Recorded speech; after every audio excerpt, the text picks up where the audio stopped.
नेते लोकप्रिय उपमुख्यमंत्री स्वर्गीय अजितदादांच्या स्मृतीस या ठिकाणी विनम्रपणे आदरांजली वाहत खऱ्या अर्थाने माझ्यासारख्या असंख्य युवा सहकारी कार्यकर्त्यांच्या एक प्रेरणास्त्रोत म्हणून समाजामध्ये राजकारणामध्ये वाटचाल करत असताना त्यांच्याकडून नेहमीच त्यांची कार्यपद्धती त्यांचा स्पष्ट वक्तेपणा खरेपणा ज्यांनी महाराष्ट्रामध्ये टिकवला रुजवला असे एक कणखर व्यक्तिमत्व आपल्याकडं फिरवले.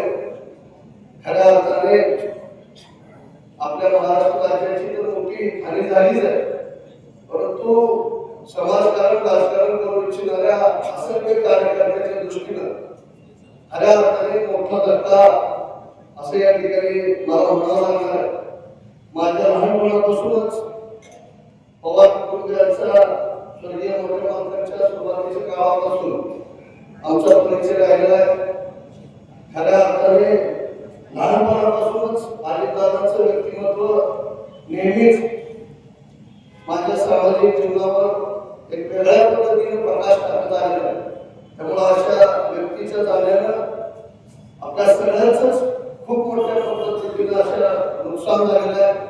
आपल्या पंढरपूर शहराच्या तालुक्याच्या राजकारण समाजकारण आणि विकास कारणामध्ये आदरणीय दादांचं योगदान हे कदापि विसरू शकत नाही.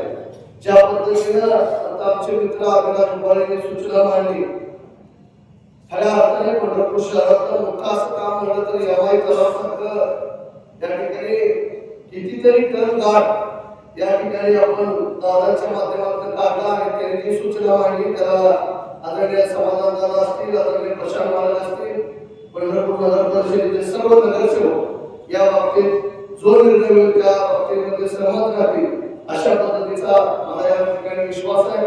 त्यांचा स्पष्ट वक्तेपणा, त्यांच्या कार्यपद्धती, त्याचबरोबर कार्यकर्त्याशी असलेलं नातं कशा पद्धतीने टिकवायचं अशा अनेक गुणवैशिष्ट्यांनी दादाचं नेतृत्व भरलेलं होतं.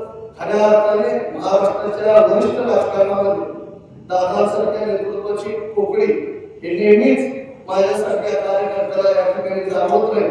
मी व्यक्तिगत माझ्या वतीनं, माझे आमदार प्रशांत परिचारक यांच्या वतीनं, पांडुरंग परिवार त्यांच्यावर आधारित अनेक संस्थांचे कर्मचारी, आमचे हजारो सभासद या सर्वांच्या वतीनं दादांच्या आपल्याला या ठिकाणी चिरशांती लाभावी आणि जो दुःखाचा डोंगर पवार कुटुंबियावर राष्ट्रवादी काँग्रेस पक्षावर कोसळलेला या दुःखातून सावरण्याची शक्ती परमेश्वराने द्यावी अशा पद्धतीची परमेश्वराच्या जवळ प्रार्थना करतो.